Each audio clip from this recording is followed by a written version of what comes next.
নমস্কার বন্ধুরা, দীপাস কিচেনে আপনাদের সবাইকে স্বাগত। আজকে আমি তরকারি কিছু নিয়ে আসিনি। আজকে আমি এসেছি বাড়িতে কিভাবে ফ্রেশ ক্রিম তৈরি করা যায়। এটা খুব সহজভাবে বাড়িতে বানানো যায়।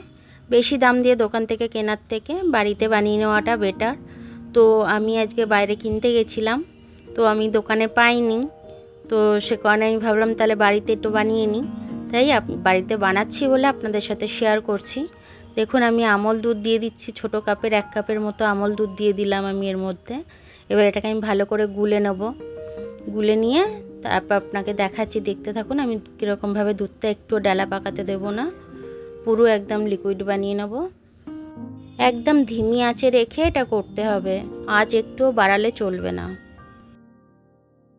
তারপরে দেখুন, এখানে আমি 2 চামচ মতো কর্নফ্লাওয়ার নিয়ে নিচ্ছি। কর্নফ্লাওয়ারটা নিয়ে আমি ঠান্ডা জলে গুলে নেব। দেখুন, আমি ঠান্ডা জল দিয়ে এটা গুলে নিচ্ছি। আমার দুধের ওটা একটু গাঢ় হয়ে আসবে। দেখুন, আমি এটার মধ্যে চিনি দিয়ে দিচ্ছি একটু পরিমাণ মতো, যতটা আমি বানিয়েছি সেই আন্দাজে আমি একটু চিনি দিয়ে দিলাম।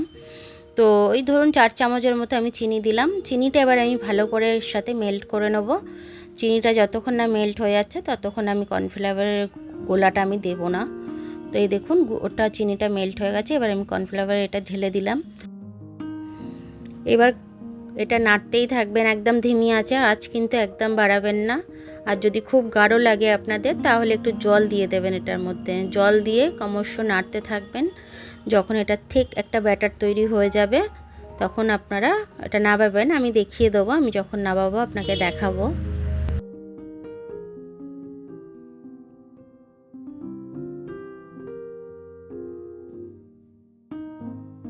দেখুন, আমার ক্রিমটা কিন্তু হয়েই এসছে।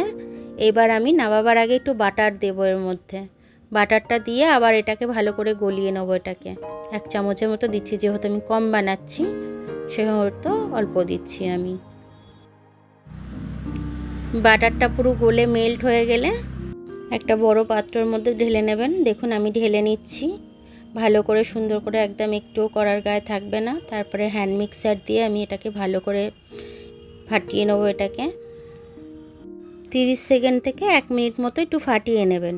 কোনো ডেলা ভাব থাকলে সেটা পুরো ক্রিমি তৈরি হয়ে যাবে। দেখুন, এটা আমার হয়ে গেছে। বাড়িতেই কত সুন্দর ফেস ক্রিম বানানো যায়। তো ফলে আমরা বেকার বাইরের থেকে পয়সা দিয়ে আমরা কিনি কত কত দাম দিয়ে। হেলদি এবং টেস্টিও হয়। আপনারাও বাড়িতে এইভাবে বানিয়ে নেবেন। বাড়িতে বানিয়ে নিয়ে আমাকে কমেন্ট করে জানাবেন। আমার ভিডিওটা দেখার জন্য অনেক অনেক ধন্যবাদ। আমার ভিডিওটা যদি আপনাদের পছন্দ হয়, নতুন কিংবা পুরনো সবাই, ভিডিওটা যদি আমার পছন্দ হয় তাহলে লাইক, সাবস্ক্রাইব, বেল আইকনটা একটু টিপে দেবেন। ফেসবুক থেকে দেখলে লাইক আর ফলোটা একটু করে দেবেন। আবার কাল দেখা হবে নতুন রেসিপির সাথে। ততক্ষণ আপনারা ভালো থাকুন, আমি আসছি।